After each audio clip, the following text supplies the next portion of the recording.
علیکم ورحمۃ اللہ وبرکاتہ۔ الحمد للہ وکفی وسلام علی عبادہ الذین اصطفی، اما بعد فاعوذ باللہ من الشیطان الرجیم، بسم اللہ الرحمن الرحیم۔ الذین آمنوا وتطمئن قلوبهم بذکر اللہ، الا بذکر اللہ تطمئن القلوب۔ صدق اللہ مولانا العظیم۔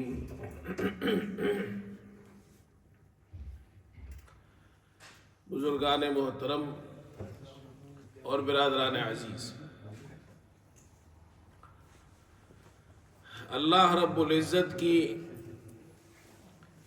بے شمار نعمتیں ہیں جو شب و روز ہم پر برستی ہیں، بارش کے قطرات سے زیادہ برستی ہے، اور اللہ کی نعم کو، نعمتوں کو کوئی شمار کرنا چاہے تو شمار نہیں کر سکتا۔ وَإِن تَعُدُّوا نِعْمَةَ اللَّهِ لَا تُحْصُوهَا۔ اللہ کی کتنی نعمتیں ہیں، انسان غور و فکر کرے۔ یہ جو سانس ہم اور آپ لیتے ہیں، یہ اللہ کی کتنی بڑی نعمت ہے۔ سانس اندر جائے واپس باہر نہ آئے تو انسان مر جائے گا، اور باہر آنے کے بعد پھر سانس اندر نہ جائے تو بھی مر جائے گا۔ یہ سانس کی آمد و رفت 24 گھنٹے جاری ہے، اور خود بخود جاری ہے۔ ہمیں خیال بھی نہیں ہوتا، ہم سانس لے رہے ہوتے ہیں، سانس اندر جا رہی ہے، سانس باہر آ رہی ہے، ہمیں اس کا خیال نہیں ہوتا۔ یہاں تک کہ ہم سوئے ہوئے ہوتے ہیں تب بھی یہ سلسلہ جاری و ساری ہوتا ہے۔ یہ اللہ کی کتنی بڑی نعمت ہے۔ اگر اللہ کی اس ایک نعمت کا بھی بندہ شکر ادا کرے تو ادا نہیں کر سکتا۔ اسی طرح میرے دوستو، اللہ کی نعمتوں میں سے ایک نعمت ہے سکون، اطمینان اور چین۔ انسان اگر سکون میں نہ ہو، اسے اطمینان اور چین حاصل نہ ہو، پریشانی میں ہو، غم میں ہو، مشکلات ہو، فکر ہو، تو اس کی زندگی دشوار ہو جاتی ہے۔ تو اللہ کی نعمتوں میں سے ایک بڑی نعمت ہے اطمینان، سکون اور چین۔ آج انسان اطمینان حاصل کرنے کے لیے، چین اور سکون حاصل کرنے کے لیے دوڑ رہا ہے۔ کوئی مال اور دولت میں سکون تلاش کر رہا ہے، لیکن وہاں اسے سکون نہیں ملتا۔ کوئی گھروں میں تلاش کر رہا ہے، بڑے بڑے محلات بنا رہا ہے، وہاں بھی اسے سکون نہیں ملتا۔ اور کوئی گاڑیوں میں اچھی اچھی گاڑیاں، نئے نئے ماڈل کی گاڑیاں لینے کا شوق ہے، لیکن سکون اسے بھی نہیں ملتا۔ دنیا کی چیزوں میں انسان سکون تلاش کرتا ہے، اسے سکون ملتا نہیں ہے۔ اللہ رب العزت نے سکون ان چیزوں میں رکھا نہیں ہے۔ یہ ہماری ضرورت کی چیزیں ہیں، اس سے ضرورت پوری ہو سکتی ہے، لیکن دل کا سکون اور اطمینان ان چیزوں سے حاصل نہیں ہوتا۔ قرآن پاک میں اللہ تعالیٰ ارشاد فرماتے ہیں، سورہ رعد میں آیت نمبر 28 ہے، فرمایا الذین آمنوا وتطمئن قلوبهم بذکر اللہ، الا بذکر اللہ تطمئن القلوب۔ اللہ تعالیٰ ایمان والوں کا ذکر فرما رہے ہیں کہ وہ لوگ جو ایمان لائے، وَتَطْمَئِنُّ قُلُوبُهُمْ بِذِكْرِ اللَّهِ، اور ان کے دل اللہ کی یاد سے اور اللہ کے ذکر سے اطمینان حاصل کرتے ہیں۔ ان کے دلوں کو اللہ کی یاد سے اطمینان حاصل ہوتا ہے۔ الا بذکر اللہ تطمئن القلوب، یاد رکھو دلوں کا اطمینان اور سکون اور چین اللہ کی یاد میں ہے۔ اللہ نے دنیا کی چیزوں میں دل کا سکون نہیں رکھا ہے، اللہ کی یاد میں ہے۔ اللہ کو یاد کرو، چلتے پھرتے اللہ کو یاد کرتا ہے، نماز پڑھتا ہے، عبادت کرتا ہے، قرآن کی تلاوت کرتا ہے، اس سے دل کو سکون حاصل ہوتا ہے۔ سوال یہ پیدا ہوتا ہے کہ اتنی ساری چیزیں ہیں دنیا میں، لیکن انسان کے دل کا سکون اس میں نہیں ہے، اس کی وجہ کیا ہے؟ عالی شان محلات میں ہمارے دل کا سکون نہیں ہے، اچھی اور عمدہ لگژری گاڑیوں میں ہمارے دل کا سکون نہیں ہے، مال میں، دولت میں، سونے میں، چاندی میں، یہاں تک کہ بڑے سے بڑا عہدہ بھی حاصل ہو جائے، سکون نہیں ملتا ہے۔ اور خاص طور پر یہاں انگلینڈ میں، یورپ میں رہنے والے تو ہم جانتے ہیں کہ یہاں کتنی لوگوں کو بے چینی ہے، سٹریس ہے، اور جناب کیا ہر آدمی پریشانی میں ہے، ہر آدمی بے چینی میں ہے، حالانکہ دنیا کی ہر قسم کی آسائش حاصل ہے۔ یہ دل مطمئن کیوں نہیں ہوتا؟ انگلینڈ میں آئے، ہم سمجھے کہ جی انگلینڈ میں آ گئے تو ہماری ساری پریشانی ختم ہو گئی، یہاں جناب بے چینی اور زیادہ ہے، پریشانی اور زیادہ ہے، سٹریس اور زیادہ ہے، انگزائٹی ہے، سٹریس ہے، بے چینی ہے۔ انگلینڈ میں رہ رہے، امریکہ میں رہ رہے، پریشانی ہی پریشانی ہے۔ اس کی وجہ کیا ہے؟ اس کی وجہ یہ ہے، یہ جو دل اللہ نے ایسا بنایا ہے کہ آپ ایک چیز لے آئے، اس کو خوشی حاصل ہوگی، لیکن یہ اس سے اگلی والی بڑی چیز چاہے گا۔ آپ وہ لے آئے، وہ اس سے بڑی چاہے گا۔ دنیا کی چیزوں سے اس کو اطمینان نہیں ہوتا۔ گاڑی آپ کے پاس ایک ماڈل اچھی آ گئی، کچھ دن گزرنے کے بعد اس کی خواہش بڑھ جائے گی، کہے گا اس سے اچھی چاہیے۔ آپ کے پاس بڑا گھر ہے، وہ اس سے بڑا گھر چاہے گا۔ اس لیے دنیا کی چیزوں سے دلوں کو اطمینان نہیں ہوتا ہے۔ ہم اور آپ خود دیکھیں، آج سے 10 سال پہلے جو چیزیں ہمارے پاس تھی، کتنی خوشی ہوئی تھی۔ انسان جب پہلی گاڑی خریدتا ہے، زندگی کی پہلی گاڑی، میں نے 1997 میں پہلی گاڑی لی تھی جب میں پاکستان میں تھا، وہ پرانی گاڑی تھی۔ والد صاحب ہمارے وہ بڑی عمر کے تھے، بزرگ تھے، تو ان کے لیے ہم نے لی، میں نے اپنی سکوٹر بیچ دی، کچھ پیسے دوستوں سے ادھار لیے، گاڑی خریدی، پرانی قسم کی گاڑی، اور اتنی پرانی گاڑی کہ کبھی کبھی سٹارٹ نہیں ہوتی تھی تو دھکے سے سٹارٹ ہوتی تھی۔ تو والد صاحب ہمارے کھڑے ہوتے تھے اور محلے کے اندر لوگ مجھے دھکا لگا رہے ہوتے، گاڑی میں بیٹھا ہوتا تھا، ادھر سے ادھر دھکا لگا رہے، ادھر سے ادھر لگا رہے۔ تو ایک دن والد صاحب نے مجھے ہنستے ہوئے کہا، بیٹا تم نے گاڑی سہولت کے لیے لی ہے، لیکن پورے محلے کو پریشان کر دیا ہے۔ لیکن مجھے اتنی خوشی تھی کہ میں نے گاڑی خریدی ہے، آج وہ گاڑی کوئی مفت بھی دے تو میں نہیں لوں گا۔ یہ دل ایسا عجیب ہے، اب نئی گاڑی لے، کچھ دنوں بعد ختم، وہ خوشی نہیں رہے گی۔ اللہ نے دل کی خوشی ان چیزوں میں نہیں رکھی ہے، دل کی خوشی اللہ نے رکھی ہے ذکر میں، اللہ اکبر، اللہ کی یاد میں، قرآن میں، تلاوت میں، عبادت میں۔ الذین آمنوا وتطمئن قلوبهم بذکر اللہ الا بذکر اللہ تطمئن القلوب۔ دلوں کا اطمینان اللہ کی یاد میں ہے۔ تو جو لوگ اللہ کو یاد کرتے ہیں، نمازوں کا اہتمام کرتے ہیں، گھروں میں ہماری مائیں بہنیں ہیں، قرآن پڑھتی ہے، ذکر کرتی ہے، تلاوت کرتی ہے، عبادت کرتی ہے، ان کی زندگی میں خوشحالی ہے، سکون ہے، چین ہے۔ اور جو لوگ نہیں کرتے، ان کی زندگی آپ دیکھ لیں کتنے بے چین ہیں، سب کچھ ہے لیکن بے چین ہے۔ تو اللہ کو یاد کرے ہر وقت، دل کا سکون اللہ نے رکھا ہی عبادت میں ہے، ذکر میں ہے۔ اللہ اکبر۔ مجھے ایک حدیث یاد آ گئی،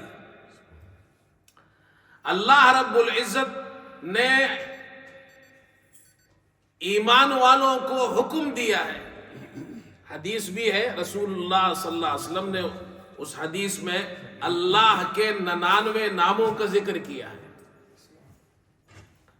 اور قرآن پاک میں اللہ تعالیٰ فرماتے وَلِلَّهِ الْأَسْمَاءُ الْحُسْنَى فَادْعُوهُ بِهَا. اللہ کے اچھے اچھے نام ہیں، اسماء الحسنى. تم ان ناموں سے اللہ کو یاد کرو. اللہ کے نام ہے، ایک تو ذاتی نام ہے اللہ کا اللہ، اور آگے پھر اللہ کے صفاتی نام ہے. یہ جو ہمارے یہاں قرآن شریف ہے اس کے بالکل شروع میں وہ نام لکھے ہوئے، اللہ کے 99 نام. اللہ کے پیارے پیارے نام ہیں، اچھے اچھے نام ہیں. ان ناموں سے اللہ کو یاد کرو، اللہ کو پکارو، یہ دلوں کو اطمینان ہوگا. اور حدیث میں آتا ہے، آپ صلی اللہ علیہ وسلم نے ارشاد فرمایا ان للہ 99 اسما 100 الا واحدہ من احصاها دخل الجنہ لا يحفظها احد الا الجنہ. دونوں آیا ہے روایت میں. جس نے اللہ کے 99 نام ہیں، 100 میں ایک کم، جس نے ان ناموں کو یاد کیا وہ جنت میں داخل ہو گیا. یہ جو 99 نام ہے، علماء فرماتے ہیں صرف 99 نام نہیں ہے. آپ صلی اللہ علیہ وسلم نے اس حدیث میں 99 ناموں کا ذکر کیا ہے جو معلوم ہے، لیکن اس کے علاوہ بھی اللہ کے اور بہت سے نام ہیں جو ہمیں نہیں معلوم.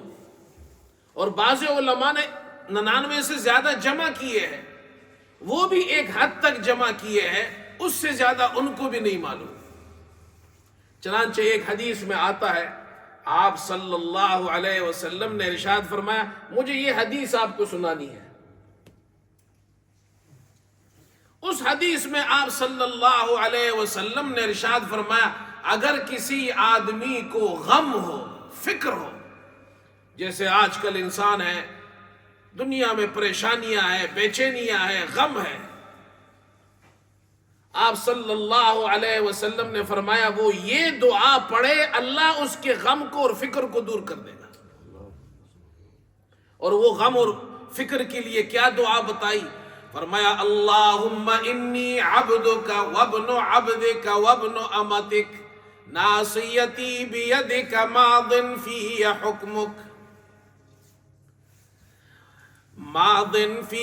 حکمک عدل فی قضاؤک اسألک اللہم بکل اسم هو لک سمیت به نفسک او انزلته فی کتابک او علمته احدا من خلقک او استأثرت به فی علم الغیب عندک ان تجعل القرآن العظیم ربیع قلبی ونور صدری وجلاء حزنی وذہاب امی. یہ آپ صلی اللہ علیہ وسلم نے فرمایا یہ دعا پڑھے، اللہ اس کے غم کو، فکر کو دور کر دے گا. اس دعا میں حضرت صلی اللہ علیہ وسلم ارشاد فرماتے کہ دعا کرے گا، اے اللہ میں تیرا بندہ اور تیرے بندے اور بندی کا بیٹا، میں بھی بندہ اور میرا باپ بھی تیرا بندہ، میری ماں بھی تیری بندی، میں ان کا بیٹا، میری پیشانی تیرے قبضے میں ہے، تیرے ہاتھ میں ہے،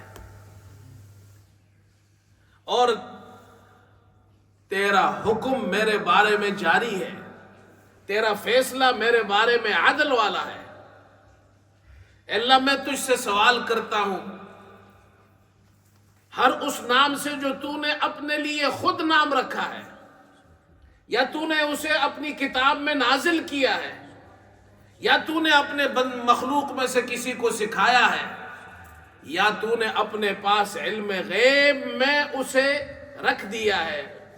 علم غیب میں رکھنے کو ترجیح دی ہے، کسی کو نہیں بتایا. اس سے معلوم ہوا رسول اللہ صلی اللہ علیہ وسلم نے جو فرمایا 99 نام ہے، تو یہ وہ ہے جو معلوم ہے. ورنہ اور بھی بہت سے نام ہیں جو ہمیں نہیں معلوم۔ پھر آپ نے فرمایا اس دعا میں پھر اللہ سے بندہ یہ دعا کرتے اے اللہ قرآن کو میرے دل کا بہار بنا دے۔ اللہ اکبر، قرآن کو میرے دل کا بہار بنا دے۔ قرآن دل میں ہوگا سکون ہوگا، اور میرے سینے کا نور بنا دے، اور یہ اللہ اکبر میرے غم کو اس کے ذریعے دور کر دے، ہاں، اور میری فکروں کو اس کے ذریعے ہٹا دے۔ یہ دعائیں جب وہ کرتا ہے، اللہ رسول اللہ صلی اللہ علیہ وسلم نے فرمایا اللہ اس کے فکر کو غم کو دور کر دیتا ہے۔ غم اور فکر اللہ کی یاد سے دور ہوتا ہے بھائی، پیسوں سے دور نہیں ہوگا، کوٹی سے دور نہیں ہوگا، بنگلوں سے دور نہیں ہوگا، چیزوں سے دور نہیں ہوگا، اللہ کی یاد سے دور ہوگا، اللہ کی عبادت سے دور ہوگا۔ تو اللہ اللہ کرے، اللہ اللہ اللہ کے نام ہے، اللہ کو یاد کرے، سبحان اللہ، الحمدللہ، اللہ اکبر۔ ایک بات اور بھی بتا دوں، کچھ لوگ کہتے ہیں جی صرف اللہ اللہ کرنا یہ ذکر نہیں ہے۔ وہ کہتے ہیں سبحان اللہ ذکر ہے، الحمدللہ ذکر ہے، اللہ اکبر ذکر ہے، لیکن صرف اللہ اللہ یہ ذکر نہیں ہے۔ امام ابن تیمیہ رحمت اللہ علیہ بہت بڑے عالم ہیں، شیخ الاسلام ہے، شیخ الاسلام امام ابن تیمیہ، وہ فرماتے ہیں صرف اللہ اللہ ذکر نہیں ہے، بلکہ وہ کہتے ہیں صرف اللہ اللہ اللہ کوئی کرتا ہے یہ بدعت ہے۔ اتنے سخت ہو گئے وہ کہتے ہیں سبحان اللہ ذکر ہے، الحمدللہ ذکر ہے۔ سبحان اللہ میں اللہ کی تقدیس کا بیان ہے، الحمدللہ میں آپ اللہ کی حمد کو بیان کر رہے ہیں، لیکن سبحان اللہ کے اندر اور الحمدللہ میں ذکر ہے صرف اللہ اللہ اللہ، وہ کہتے ہیں یہ بدعت ہے، یہ ذکر نہیں ہے۔ ہمارے استاذ شیخ الحدیث حضرت مولانا سلیم اللہ خان صاحب رحمۃ اللہ علیہ، انہوں نے یہ ارشاد فرمایا شیخ الاسلام امام ابن تیمیہ رحمۃ اللہ علیہ بڑے آدمی ہیں، بہت بڑا آدمی ہے، شیخ الاسلام ہے، لیکن اس مسئلے میں ان کی بات صحیح نہیں ہے، کمزور ہے۔ اس مسئلے میں ان کی بات وہ کمزور ہے، اس لیے کہ وہ ہمارے شیخ فرماتے تھے ذکر کرنے سے فائدہ کس کو ہوتا ہے؟ ذکر کرنے سے فائدہ ذاکر کو ہوتا ہے، اللہ کا تو کوئی فائدہ نہیں ہے اس میں۔ آپ سبحان اللہ کہے، اللہ کی صفت قدوسیت میں کوئی اضافہ نہیں ہوتا، اور الحمدللہ کہے تو اس میں اللہ کے صفت محمودیت میں کوئی اضافہ نہیں ہوتا۔ لیکن جب بندہ سبحان اللہ کہتا ہے تو اللہ کی صفت قدوسیت اس کے دل میں پکی ہو جاتی ہے۔ الحمدللہ کہنے سے صفت محمودیت اس کے دل کے اندر راسخ ہو جاتی ہے، فائدہ اس کو ہو رہا ہے۔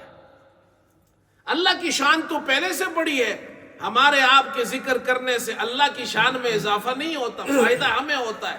تو جب یہ اللہ اللہ اللہ اللہ کرتا ہے، اللہ کہتے ہیں اللہ کا نام ہے وَعَلَمٌ لِذَاتِ الْوَاجِبِ الْوُجُودِ الْمُسْتَجْمِعِ لِجَمِيعِ الصِّفَاتِ الْكَمَالِيَّةِ، یہ اللہ کا نام ہے۔ اللہ کس کو کہتے ہیں؟ جو واجب الوجود ہے، جو اپنے وجود میں کسی کا محتاج نہیں ہے، تمام صفات کمالیہ کا جامع ہے۔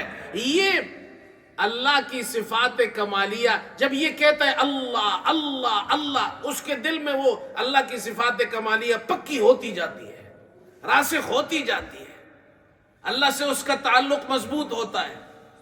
تو ہمارے شیخ فرماتے تھے امام ابن تیمیہ اتنے بڑے آدمی ہیں، لیکن اس مسئلے میں ان کی بات کمزور ہے۔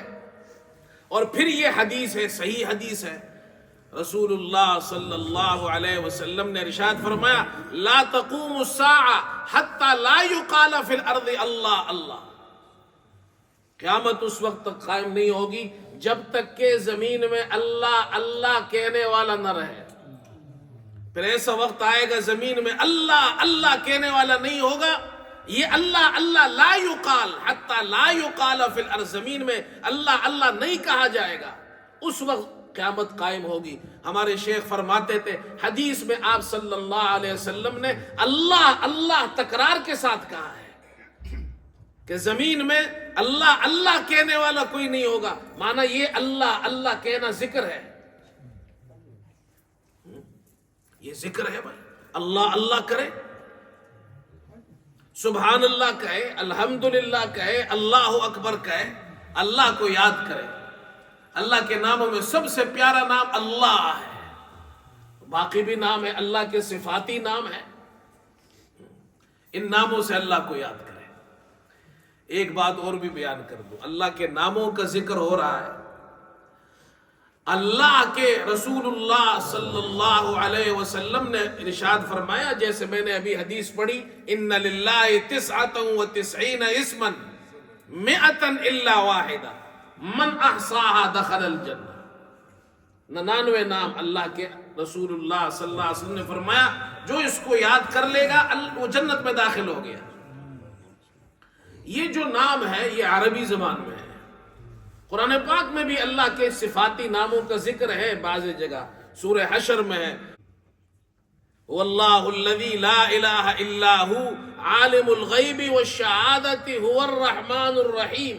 پھر اگلی آیت میں ہے هو اللہ الذی لا الہ الا ہو الملک القدوس السلام المؤمن المہیمن العزیز الجبار المتکبر۔ یہ اللہ کے نام ہے، ان ناموں سے اللہ کو یاد کرے۔ لیکن ایک بات یہ ہے، کچھ لوگ یہ کہتے ہیں کہ اللہ کو تو اللہ کہو لیکن خدا کہنا جائز نہیں ہے۔ یہ ہمارے یہاں آپ میں سے کچھ لوگوں کو پتا ہوگا، پاکستان میں ایک شخص تھا غلام احمد پرویز، یہ منکرین حدیث ان کا یہ بڑا تھا۔ اس نے یہ مسئلہ شروع کیا تھا کہ جی اللہ کو اللہ کہو، خدا نہیں کہہ سکتے آپ۔ وہ کہتے خدا کہنا جائز نہیں ہے، حالانکہ خدا فارسی کا لفظ ہے، اور فارس پر مسلمان تو حضرت عمر رضی اللہ عنہ کے زمانے میں فارس مسلمانوں نے فتح کیا، وہاں کے لوگ مسلمان ہوئے، ان کی زبان فارسی تھی، اور صحابہ کے زمانے سے اس وقت سے فارسی زبان کے لوگ مسلمان ہوئے، ان کی زبان میں اللہ کو وہ خدا کہتے ہیں۔ ہمارے یہاں پشتوں میں بھی ہم خدا کہتے ہیں، خدے کہتے ہیں۔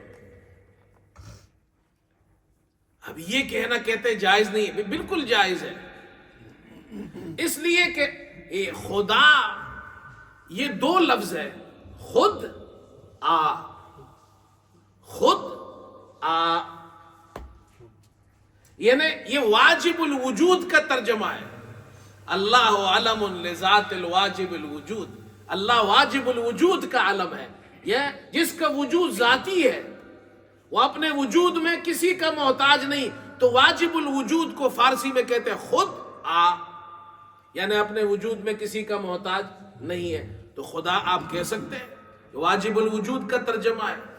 جیسے ہم رحمان اور رحیم کا ترجمہ نہیں کرتے، بڑا مہربان نہایت رحم والا ہے، the most gracious most merciful، انگریزی میں ترجمہ نہیں کرتے، تو ترجمہ کرنا جائز ہے اس کا، تو یہ کہنا غلط نہیں ہے، یہ جائز ہے۔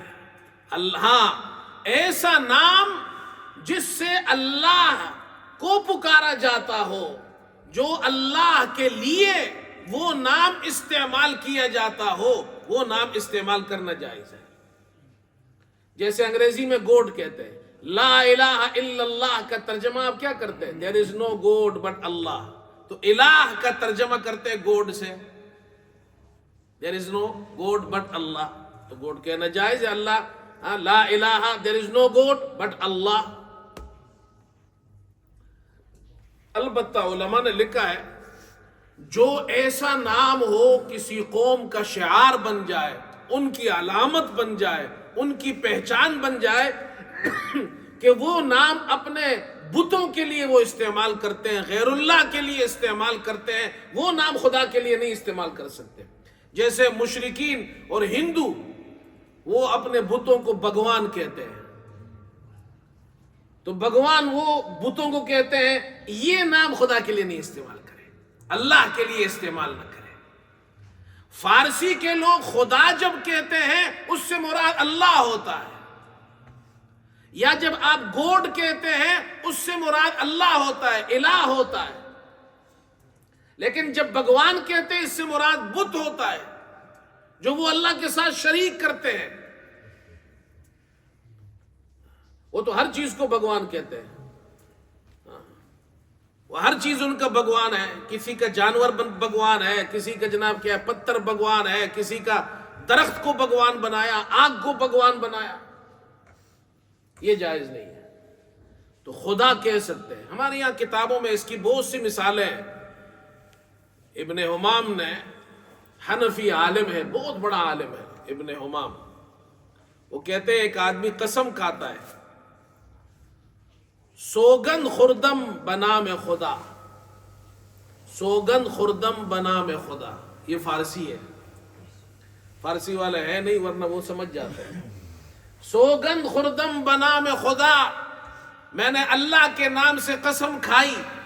تو ابن حمام کہتے ہیں کسی نے فارسی میں کہا سوگند خوردم بنام خدا، بنام خدا، خدا کے نام سے سوگند خوردم میں نے قسم کھائی. وہ کہتے ہیں یہ قسم واقع ہو جائے گی، اس لیے کہ نام خدا یہ کہتے ہیں اللہ کے نام سے. سمجھ گئے بھائی؟ ایک بات اور بھی بتا دوں، یہ خواتین کے لیے ہے. دیکھو آپ سے تو ہم اتنی باتیں کرتے ہیں ہر جمعے کو، یہ خواتین ان کے بھی یہ بھی سوالات کرتی ہیں، مسائل پوچھتی ہیں. تو جمعے میں کبھی کبھی میں ان کے لیے بھی مسئلہ بتاتا ہوں. ہمارے یہاں اردو زبان میں آپ نے سنا ہوگا شوہر کو کہتے ہیں مجازی خدا. سنا ہے آپ نے؟ مجازی خدا. یہ کون ہے؟ کہتے ہیں یہ میرا مجازی خدا ہے. تو شوہر کو کیا کہتے ہیں؟ مجازی خدا. یہ کہنا صحیح نہیں ہے، اس لیے کہ خدا کا لفظ میں نے ابھی کہا کس کے لیے استعمال ہوتا ہے؟ فارسی زبان میں خدا یا پشتو میں خدے، یہ اللہ کے لیے استعمال ہوتا ہے. خدا کہہ کر مراد اس سے اللہ ہے. تو اللہ تو ایک ہی ہے، حقیقی خدا ایک ہے، حقیقی خدا ایک ہے، مجازی خدا نہیں ہے. تو شوہر نہ حقیقی خدا ہے نہ مجازی خدا ہے. سمجھ میں؟ اور یہ بہت کامن ہے اردو زبان میں، یہ جی میرے مجازی خدا ہے. نہیں بھائی، یہ جتنی عورتیں گھروں میں سن رہی ہیں، شوہر تمہارا نہ حقیقی خدا ہے نہ مجازی خدا ہے، وہ تمہارا شوہر ہے. اس کو جو کہنا ہے کہو. ہمارے یہاں پٹھانوں میں شوہر کا نام نہیں لیتے، اور شوہر گھر میں جائے تو بیوی کو سلام نہیں کرتا. جب میں پاکستان میں کبھی کبھی جاتا ہوں، وہاں بیان کرتا ہوں پٹھانوں کو، تو وہ یہ مسئلہ سنتے ہیں. وہ کہتے ہیں مولوی صاحب مسئلے تو بہت اچھے بتائے آپ نے، لیکن ہے بڑے مشکل. کہتے ہیں میں گھر میں جاؤں بیوی کو کیسے کہوں السلام علیکم؟ خزِ تمزویم السلام علیکم، بیوی کو میں کہوں گا. اور بیوی اپنے شوہر کا نام نہیں لیتی ہمارے یہاں. وہ جناب کیا ہے، شوہر کا نام نہ لے اور شوہر اس کو سلام نہ کرے. تو میں ان سے کہتا ہوں بھائی آپ دنیا میں ہر انسان کو سلام کرتے ہیں، السلام علیکم ورحمۃ اللہ وبرکاتہ، بڑے بڑے سلام کر رہے ہیں. تم پر سلامتی ہو، اللہ کی رحمت ہو، برکت ہو، تم پر سلامتی ہو. جس کو نہیں پسند کرتے اس کو بھی کہتے ہیں السلام علیکم، تم پر سلامتی ہو. جو بیوی صبح سے گھر میں بیٹھی رات تک تمہاری خدمت کرتی ہے، کھانا پکاتی ہے، کپڑے دھوتی ہے، اس کو نہیں کہتا تم پر سلامتی ہو. ہاں؟ اور قرآن کیا کہتا ہے؟ اللہ اکبر. ہم قرآن سے دور ہو گئے بھائی، قرآن سے ہم دور ہو گئے. یہ جو گھروں میں عورتیں سن رہی ہیں یہ بھی سنیں، یہاں جو مرد بیٹھے ہیں یہ بھی سنیں. شوہر مجازی خدا نہیں ہے، اور مرد جب گھر جائے تو سلام کرے. اللہ تعالیٰ قرآن میں کہتا ہے، اللہ اکبر، قرآن ہم نے چھوڑ دیا. اللہ تعالیٰ فرماتے ہیں اذا دخلتم بیوتا فسلموا علی انفسکم تحیۃ من عند اللہ مبارکۃ طیبہ. اللہ اکبر. جب تم اپنے گھروں میں داخل ہو، جب تم اپنے گھروں میں جاؤ، اذا دخلتم بیوتا فسلموا علی انفسکم، اپنے آپ کو سلام کرو. اپنے آپ سے مراد تمہاری فیملی ہے، وہ تمہارے اپنے ہیں. اپنوں کو سلام کرو. اللہ فرما رہے بیوی کو سلام کرو، ماں کو سلام کرو، باپ کو سلام کرو، بہن بھائیوں کو سلام کرو، گھر والوں کو سلام کرو. یہ مولوی صاحب نے نہیں کہا، یہ اللہ نے کہا ہے. اذا دخلتم بیوتا فسلموا علی انفسکم تحیۃ من عند اللہ مبارکۃ طیبہ. یہ اللہ کی طرف سے سکھائی ہوئی دعا ہے. اللہ نے سکھائی یہ دعا، السلام علیکم ورحمۃ اللہ وبرکاتہ. اللہ نے کیسے سکھائی ہے؟ حدیث میں آتا ہے اللہ تعالیٰ نے آدم علیہ السلام کو پیدا کیا. جب وہ پیدا ہو گئے، سامنے فرشتوں کی جماعت بیٹھی تھی. اللہ نے آدم علیہ السلام سے فرمایا جاؤ ان کو سلام کرو، تحیۃ من عند اللہ. آدم علیہ السلام چلے گئے. سن رہے ہو بھائی؟ سلام کرو گے گھر میں؟ سلام کیا کریں. آدم علیہ السلام چلے گئے فرشتوں کے پاس. اب جب فرشتوں نے آدم علیہ السلام کو دیکھا، آدم علیہ السلام نے فرشتوں کو دیکھا، آدم علیہ السلام نے کہا السلام علیکم، تم پر سلامتی ہو اللہ کی طرف سے. تو جواب میں فرشتوں نے بھی کہا السلام علیکم. علماء نے لکھا ہے فرشتے چاہتے تھے ہم سلام کریں، آدم علیہ السلام چاہتے تھے میں سلام کروں، اس لیے دونوں نے اکٹھے کہا السلام علیکم السلام علیکم. ورنہ جواب کیا ہے؟ وعلیکم السلام وعلیکم السلام. اور قرآن میں اللہ فرماتے ہیں ہاں جب کوئی سلام کرے، ہاں جب تمہیں کوئی سلام کرے تو اس کو جواب، اس سے بہتر جواب دو. فَحَيُّوا بِأَحْسَنَ مِنْهَا أَوْ رُدُّوهَا. قرآن کا حکم ہے السلام علیکم کہے تو وعلیکم السلام کہو اور اس سے اچھا جواب دو، وعلیکم السلام ورحمۃ اللہ وبرکاتہ. تو شوہر گھر میں جائے کیا کہے گا؟ سب سے پہلے السلام علیکم، اور بیوی کیا کہے گی؟ وعلیکم السلام. ایسا نہ ہو کہ جی ہم نے تو شوہروں کو تیار کر دیا ہے کہ گھروں میں جاؤ سلام کرو، پتہ چلے بیویاں جواب ہی نہیں دیتی ہے. تو بیویاں جواب دے، بچے جواب دے. السلام علیکم ورحمۃ اللہ وبرکاتہ. تو یہ بات شروع ہوئی تھی مجازی خدا سے. تو شوہر مجازی خدا نہیں ہے، خدا ایک ہی ہے، اللہ ہے. ایک بات اور بھی عرض کر دوں، ہے ٹائم؟ چلو 1 منٹ ہے. 1 منٹ بھی نہیں ہے، بس یہ کہتے ہیں 1 منٹ بھی نہیں ہے. 1 منٹ میں ایک بات کرتا ہوں عورتوں کے لیے جو ہماری گھروں میں خواتین ہیں وہ بھی سنیں. ان کو میں نے بتایا ہوا ہے، راشد بھائی کو، جیسے ہی ٹائم ہو جائے مجھے بتانا ہے. اس لیے یہ بالکل کہتے ہیں ٹائم ہو گیا ہے. ٹھیک کہہ رہے ہیں، اس لیے کہ ہم تو خطیب لوگ ہیں، ہمارے بریک نہیں لگتے ہیں. خطیبوں کا بریک لگنا بہت مشکل ہوتا ہے. سٹارٹ کرنا آسان ہوتا ہے لیکن آگے بریک لگانا بڑا مشکل ہوتا ہے. تو ایک حدیث سناتا ہوں خواتین کو، خواتین کے لیے بھی ہے، سب کے لیے ہے. رسول اللہ صلی اللہ علیہ وسلم کی پیاری بیٹی حضرت فاطمہ رضی اللہ تعالیٰ عنہ، ان کی شادی ہوئی حضرت علی رضی اللہ عنہ سے. گھر میں کام کاج کرتی تھی، چکی پیستی تھی، اتنے کام کیے کہ ہاتھوں کے اندر نشان پڑ گئے. اور بیٹی کس کی ہے؟ امام الانبیاء کی بیٹی ہے صلی اللہ علیہ وسلم. چہیتی بیٹی. آپ صلی اللہ علیہ وسلم کو اپنی بیٹی سے بہت پیار تھا. تو پتہ چلا بیٹی کو کہ ابا کے یہاں کچھ غلام آئے ہیں. تو یہ بھی چلی گئی کہ ایک غلام نوکر مجھے بھی مل جائے گا، گھر کے کاموں میں آسانی ہوگی.